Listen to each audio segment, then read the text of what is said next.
Il y avait un homme appelé Abram. Il était de Chaldée, région du Moyen-Orient. Riche, il possédait plusieurs troupeaux et habitait dans le désert, dans un grand campement, avec sa famille et toute sa tribu. Un jour, il dit à Sarai, son épouse, et à son neveu Lot, « Préparez-vous, nous partons. Le Seigneur m'a parlé. Il m'a dit, quitte ton pays pour le lieu que je t'indiquerai. Je ferai de toi un grand peuple. Je te bénirai. Je magnifierai ton nom. Sois une bénédiction. » Où allons-nous, Abram? Je ne sais pas, Sarai. Mais Dieu le sait. Il nous guidera. Alors, les grandes tentes furent roulées, les troupeaux de chèvres et de moutons rassemblés.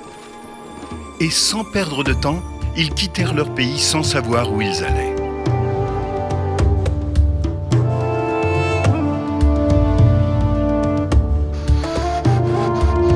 Après des jours de marche, ils arrivèrent dans le pays de Canaan. Était-ce la terre promise par Dieu ? Alors qu'ils traversaient le territoire de Sichem, aux chênes de Mambré, Abram fit signe d'arrêter. Installons ici notre camp. Le Seigneur m'a parlé. Nous séjournerons sur cette terre que Dieu a choisie pour notre bien. Je dresserai un autel pour le remercier et le prier chaque jour. Et Abram fit comme il l'avait dit.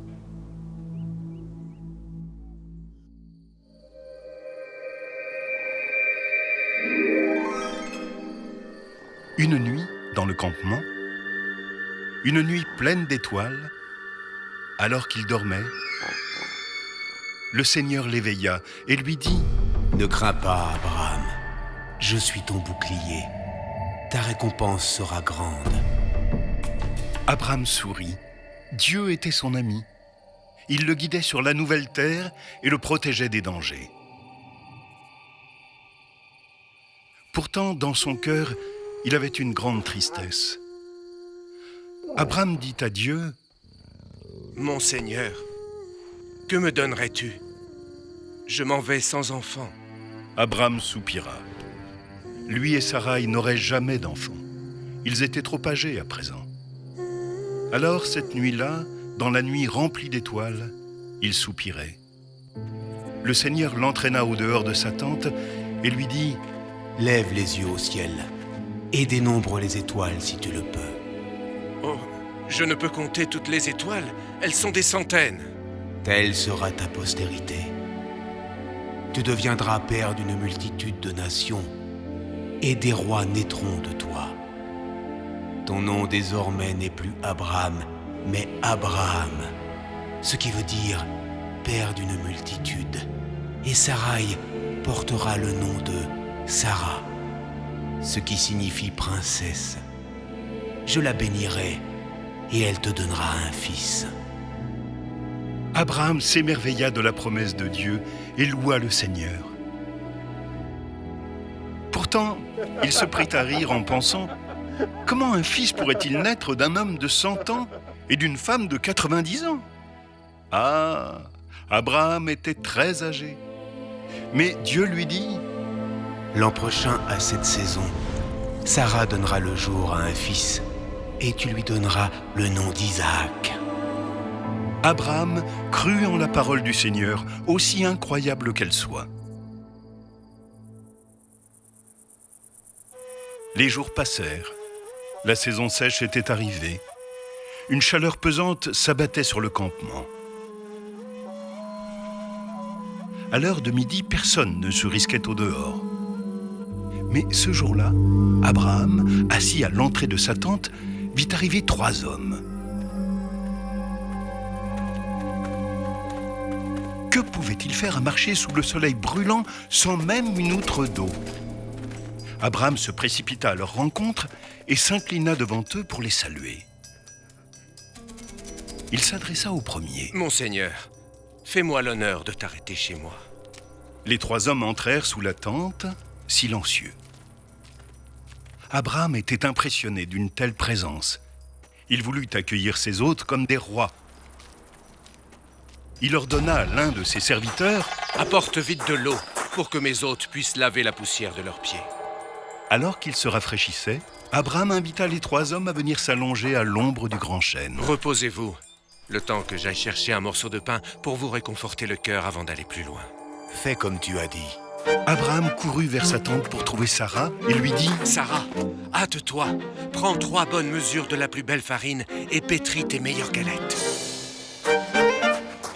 Toujours courant, Abraham alla près de son troupeau, choisit un veau tendre et bon pour le repas et recommanda à son serviteur de redoubler d'adresse pour lui faire un festin.